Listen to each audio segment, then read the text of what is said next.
La rentabilité immobilière n'a rien de compliqué en soi, il y a juste quelques règles à respecter. C'est parti! Salut les investisseurs intelligents, c'est un plaisir de vous retrouver aujourd'hui pour cette toute nouvelle vidéo pour laquelle j'ai pris le soin de vous lister les 8 paramètres fondamentaux, des paramètres qui sont cumulatifs si vous voulez impérativement vous assurer que l'investissement immobilier que vous possédez ou celui que vous êtes en train d'acquérir ou celui tout simplement d'un futur projet sera rentable. Le premier point que j'ai noté pour vous, c'est que vous devez vérifier la facilité d'accès au logement. C'est-à-dire que s'il y a une autoroute que vous prenez, et qu'il y a une sortie, un rond-point, une rue et vous y êtes, c'est parfait, c'est facile d'accès. En revanche, si vous êtes à une demi-heure d'une sortie d'autoroute, il y a 3 villages à traverser, puis en plus après des chemins de terre, des départementales, bref, et que c'est compliqué à trouver, forcément vous allez avoir des difficultés à trouver des locataires qui vont être intéressés par votre bien immobilier.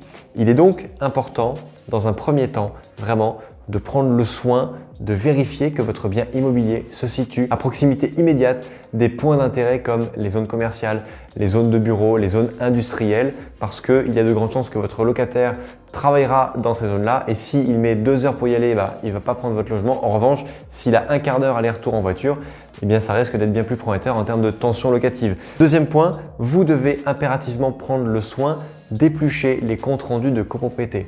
Pourquoi? Parce que si vous achetez un bien immobilier qui est dans une copropriété qui est très fortement endettée parce que d'autres copropriétaires ne payent pas leurs charges depuis très longtemps, ça veut dire qu'il y a des procédures judiciaires en cours, ça veut dire qu'il y a des avocats à payer, qu'il y a des démarches administratives qui sont très longues, très onéreuses et qui sont à la charge des bons copropriétaires, d'accord? Des copropriétaires qui sont payeurs.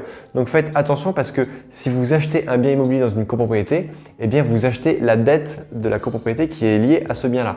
Vous devez donc impérativement faire attention. Une fois de plus, ici, appuyez-vous de votre notaire parce que en fonction de la taille de la copropriété et de la complexité de celle-ci, vous pouvez avoir une liasse de papier qui fait 300 pages qui sont un petit peu dures à éplucher. Vous les donnez à votre notaire et votre notaire vous dira « Oui, monsieur Dupont, c'est une copropriété qui n'a absolument aucun problème. Vous pouvez y aller les yeux fermés. Il y a 500 € d'appel de charge par trimestre. Tout le monde est à jour. Il y a peut-être une petite procédure en cours pour un copropriétaire, mais sur les 300 lots, c'est vraiment rien du tout. Bref, il va vous rassurer. Vous devez donc faire attention à ce deuxième point qui est la surveillance des comptes rendus de copropriété. Troisième point que j'ai noté pour vous, vous devez provisionner régulièrement et en bon père de famille les dépenses à venir, d'accord? On va prendre le cas où vous avez acheté un appartement, vous avez entièrement refait les travaux, vous l'avez meublé, vous le louez en meublé et il est rutilant, il est parfait. Donc pendant 5 ans, quelque part, tout le cash flow que va générer votre investissement, il va être pour vous, il va être pour votre poche.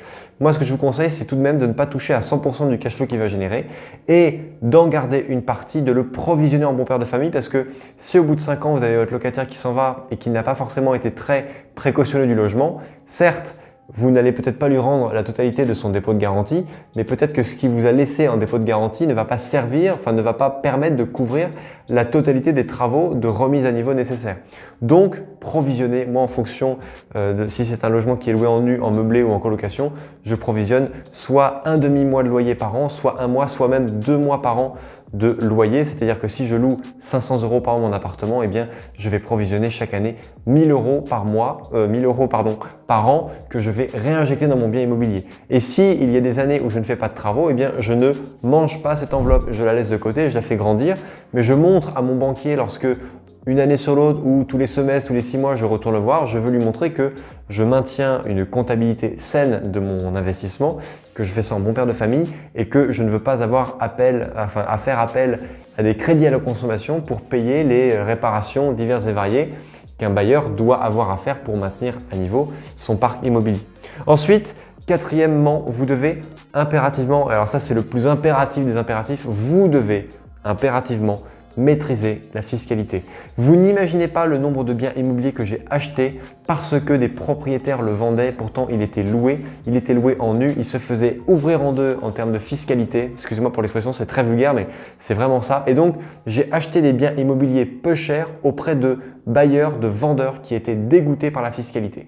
En fait, la seule chose qui est terrible, c'est que ces gens-là n'ont jamais pris le temps de taper dans Google comment optimiser la fiscalité de mon logement parce qu'ils auraient eu des dizaines et des dizaines de blogs, de sites internet qui les auraient renseignés. Ils seraient peut-être même tombés sur la chaîne YouTube des investisseurs intelligents parce qu'aujourd'hui, quand vous tapez LMNP fiscalité, je suis très content, mais je suis la première ou la deuxième vidéo qui ressort.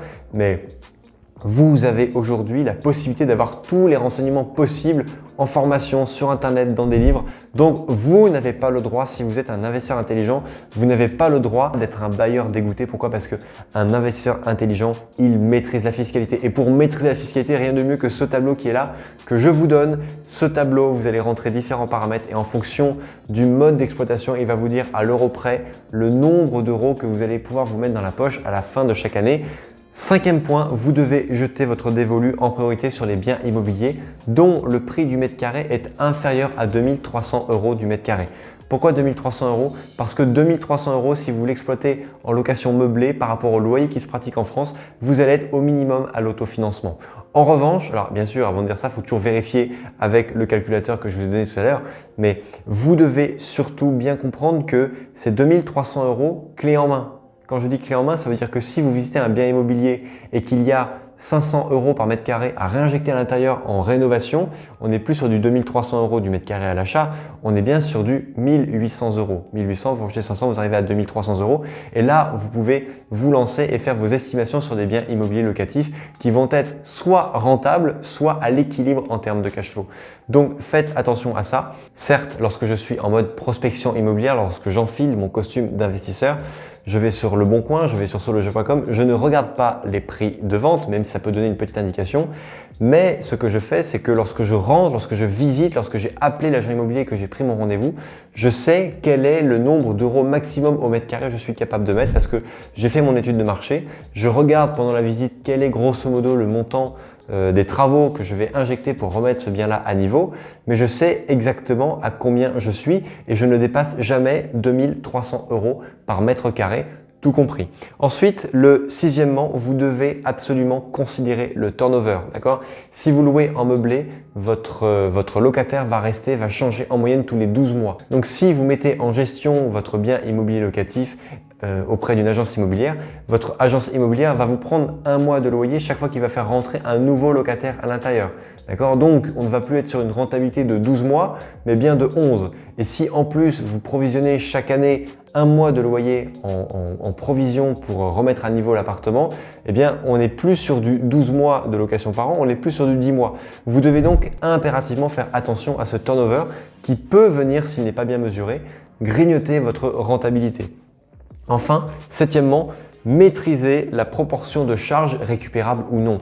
Vous avez plein de gens qui se font complètement avoir par des agents immobiliers qui leur disent « Oui, cet appartement-là, vous pouvez louer 600 € par mois. » Très bien, ça se loue 600 € par mois, mais « Ah, pardon, j'avais oublié, il y avait 100 € de charges. » Ah d'accord, donc du coup, on est sur du 500 € par mois hors charge. N'oubliez pas que votre banquier, lorsqu'il va vous accueillir et qu'il va faire son calcul de la règle des 70%, il va vous demander le montant hors charge du loyer pratiqué. Il ne va pas considérer le charge comprise.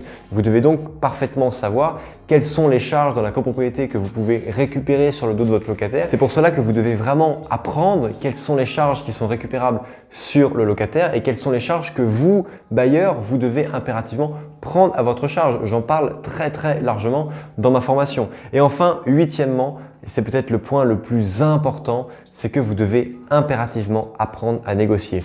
Je sais, vous êtes peut-être devant votre téléphone ou devant votre iPad ou je ne sais pas sur quel support vous regardez cette vidéo, mais peut-être que vous vous dites « Oui, la négociation, Rodolphe, tu sais, c'est pas mon truc, je suis pas fait pour ça, je suis pas faite pour ça, patati patata. » Ok, moi non plus, j'étais pas fait pour ça. J'ai fait des exercices petit à petit, mais je peux vous assurer qu'il n'y a rien de mieux que de négocier 10% d'un bien immobilier qui est vendu 200 000 €, vous l'achetez 180 000 €. Moi, lorsque j'étais salarié, négocier 20 000 € comme ça d'un coup, c'était ce que je mettais de côté en 4 ans de travail. Donc là, vous pouvez simplement, avec des modules de négociation comme moi je l'ai fait, ou avec des vidéos ou des techniques, négocier un bien immobilier de manière très forte avec juste des petites phrases, avec des questions, avec une méthodologie, vraiment une façon Ikea, comme pour monter un meuble. Il y a des choses à mettre en place les unes après les autres pour justement négocier parfaitement un bien immobilier. Voilà chers amis, donc je répète les 8 étapes. Premièrement, vérifier la facilité d'accès au logement. Deuxièmement, éplucher les comptes de la copro. Troisièmement, provisionner régulièrement les dépenses à venir. Quatrièmement, maîtriser la fiscalité. Cinquièmement, viser des biens où le prix au mètre carré est inférieur à 2300 € tout compris. Sixièmement, n'oubliez pas de considérer le turnover. Septièmement, maîtriser la proportion de charges récupérables et de charges non récupérables. Et enfin, huitièmement, apprenez à négocier. Chers amis, cette vidéo est terminée, j'espère qu'elle vous a plu. N'hésitez pas à la liker, à la commenter, à vous abonner à la chaîne si bien sûr ça n'est pas déjà fait. Crise ou pas crise, on fait la route ensemble. Ciao!